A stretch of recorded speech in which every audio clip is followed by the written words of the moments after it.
Hello guys, bersama saya lagi dalam Alright Nopo Channel. So bersama dengan saya, sahabat semua, saya ingin membawakan anda pemimpin pemuda-pemuda dalam skuad keadilan membuat satu laporan polis terhadap Hamzah Zainuddin. Jadi apa sebenarnya laporan polis ini? Ini yang menarik untuk saya kongsikan bersama dengan anda, sahabat semua, terutamanya laporan polis ini dibuat kepada Ketua Pembangkang. Kenapa? Jadi ini yang menarik Jadi tanpa membuang masa, ayo kita bersama-sama untuk melihat sidang media ini semasa ataupun selepas satu laporan polis telah dibuat oleh skuad keadilan ini. Jadi tanpa membuang masa, ayo kita bersama-sama untuk mendengar kenyataan media mereka ini. Kata apa tujuan untuk buat laporan polis malam ni? Kenakan nama dengan jawatan. Okey. Jawatan. Okey. Bismillahirrahmanirrahim. Assalamualaikum. Selamat malam. Saya Muhammad Nazim bin Abdullah, Ketua Skuad Keadilan Malaysia. Okey, tujuan hari ini kami daripada pasukan Skuad Keadilan Malaysia membuat satu laporan polis terhadap Datuk Seri Hamzah Zainuddin, Timbalan Presiden Parti Peribumi Bersatu Malaysia, yang didapati di laman Facebook beliau mendakwa dan memfitnah Perdana Menteri Datuk Seri Anwar Ibrahim dan Kerajaan Malaysia bahawa kononnya Perdana Menteri telah membuat penderhakaan besar kepada raja dan negara. Datuk Seri Hamzah Zainuddin turut mendakwa bahawa Perdana Menteri telah menyembunyikan dan menafikan titah adendum yang di Pertuan Agong berkaitan penahanan rumah Datuk Seri Najib Razak. Dan 3 nama lagi yang kami buat laporan, antaranya Datuk Rasul Wahib, Ahli Majlis Parlimen Hulu Terengganu, YB Wan Ahmad Faisal bin Wan Ahmad Kamal, Ahli Parlimen Machang,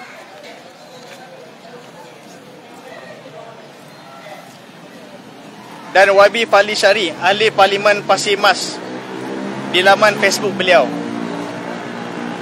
So tujuan laporan polis dibuat agar pihak polis supaya individu tersebut disiasat dan diambil tindakan di bawah Seksyen 499 dan Seksyen 500 Kanun Kesiasaan, Seksyen 124D Kanun Kesiasaan dan Seksyen 233 Akta Komunikasi dan Multimedia. Sekian laporan saya. Laporan tadi berkaitan dengan adendum tu ya? Betul. Jelaskan sikit tak tentang ada pada adendum tu, tentang nak buat laporan polis tu lah. Apa kalangan atau apa yang menyebabkan buat laporan polis? Buat laporan polis tu. Okey, kita difahamkan Datuk Seri Hamzah Zainuddin, Timbalan Presiden Parti Peribumi Bersatu Malaysia ni yang mengatakan kita punya PMX telah menyembunyikan yang di mana adendum tu itu wujud, dan kami ni daripada AMK ingin mengusulkan kepada Datuk Samsudin buktikan jika benar jika benar adendum itu PMX kami menyembunyikan. So kami harap jika benar mohon beliau melaporkan kepada pihak polis juga. Dalam ada mendakwa untuk suruh PNM meletak jawatan jaga korban. Boleh komen sikit tak? Oh, okey. Daripada pihak kami, daripada AMK, itu amat tidak, orang kata tidak sepatutnya. Kerananya boleh dikatakan sekarang ni PMX di landasan yang betul sekarang ni, di mana banyak kebaikan yang telah dibawa di Malaysia ni. Kalau beliau suruh kita punya PMX letak jawatan, amatlah tidak wajar. Berapa ramai berapa banyak berapa bawa laporan ni aku buat kan dah berapa banyak laporan ini buat?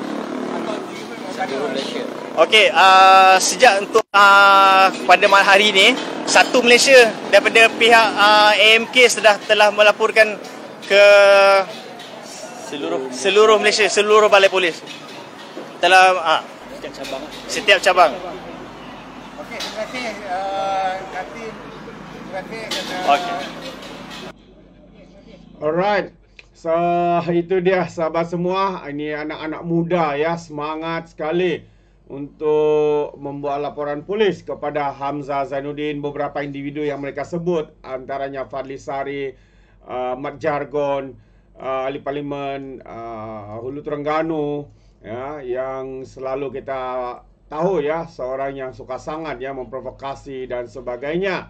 Jadi ya, ini adalah satu perkara yang menarik ya untuk kita ikuti, dan dikatakan laporan polis ini bukan hanya dibuat di satu tempat, tapi akan digerakkan laporan polis ini di seluruh negara. Itu antara kenyataan-kenyataan daripada pemimpin-pemimpin muda ini, sahabat semua. Dan dalam masa yang sama juga saya ingin membawakan kenyataan terkini ya daripada YB Fahmi. Katanya tidak adil tuduh kerajaan abaikan titah addendum. Jadi apa sebenarnya yang dimaksudkan ya oleh YB Fahmi ini? Jadi kalau kita lihat dalam kenyataan media ini, mana sudah beritanya? Okey, kalau kita lihat dalam kenyataan media ini, YB Fahmi mengatakan tidak adil ya untuk mendakwa kerajaan mengabaikan titah tambahan berkaitan tahanan rumah bekas Perdana Menteri Najib Razak ya, kata YB Fahmi. Dan Kementerian Dalam Negeri jelas jurucakap kerajaan itu telah melaksanakan pengampunan yang mengurangkan hukuman Najib dan dendanya dalam kes SRC International mengikut titah yang di Pertuan Agong. Pihak KIDN katanya khususnya Jabatan Penjara telah melaksanakan perintah yang telah dilengkapi dengan cop mohor serta tanda tangan yang di Pertuan Agong. Sebarang perkara berkaitan dengan arahan tersebut terbit daripada prosiding Lembaga Pengampunan berlandaskan perkara 42 Perlembagaan Persekutuan. Dan semalam ya, ini yang membuatkan isu ini ditunggang hebat ya oleh geng-geng PAS dan pembangkang ini. Ya, apabila Mahkamah Rayuan membenarkan rayuan Najib untuk memulakan semakan kehakiman di Mahkamah Tinggi bagi memaksa kerajaan melaksanakan titah yang didakwa yang dikeluarkan yang di Pertuan Agong terdahulu untuk membenarkan Najib menjalani tahanan rumah. Jadi sebenarnya perkara yang perlu dilakukan oleh peguam Najib ini dan mahkamah adalah untuk mengesahkan ya, adakah addendum itu sah, adakah addendum itu betul, dan adakah ya harus dilaksanakan. Ini yang sebenarnya yang cuba dirayu oleh Najib Razak. Jadi kerana apa? Sepucuk surat daripada Istana Pahang telah dikemukakan kepada mahkamah yang mengesahkan titah tambahan tersebut. Walaupun pihak istana mengeluarkan surat mengesahkan surat itu, tapi perlu disahkan sama ada titah itu melalui ataupun diluluskan ya melalui lembaga pengampunan untuk dilaksanakan ataupun tidak. Ya, jadi ini yang akan dilakukan ya oleh peguam kepada Najib ini apabila kes ini dikembalikan di Mahkamah Tinggi untuk disemak dan sebagainya. Ya, Menteri Dalam Negeri juga Datuk Seri Saifuddin Nasution menjelaskan pihaknya tidak dapat melaksanakan titah tambahan itu kerana apa? Kerana ia tidak pernah dihantar kepada Jabatan Penjara.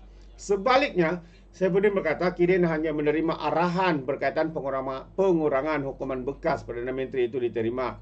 Kabar mengenai titah tambahan itu muncul selepas keputusan Lembaga Pengampunan mengurangkan hukuman asal Najib daripada 12 tahun penjara dan denda 210 juta kepada 6 tahun dan 50 juta dalam kes SRC International.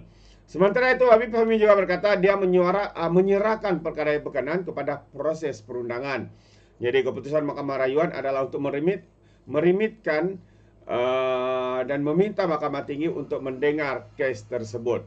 Jadi Saifuddin juga telah menerangkan proses dan garis masa berkenaan isu ini Jadi berkaitan dengan kes, kita serah saja kepada mahkamah katanya. Jadi itu sebenarnya tindakan yang tepat sahabat semua. Tapi kita tahu isu ini sengaja ditunggang oleh PAS dan Bersatu Perikatan Nasional. Kerana apa? Karena motif seperti mana yang dinyatakan oleh Sanusi, ini adalah peluang mereka untuk menangkap ikan. Apa yang mereka tangkap peluang untuk mau menarik UMNO itu kembali kononnya kepada bekerjasama dengan PAS Perikatan Nasional. Untuk sekali lagi kononnya untuk muafakat nasional dan sebagainya. Itu antara pendedahan.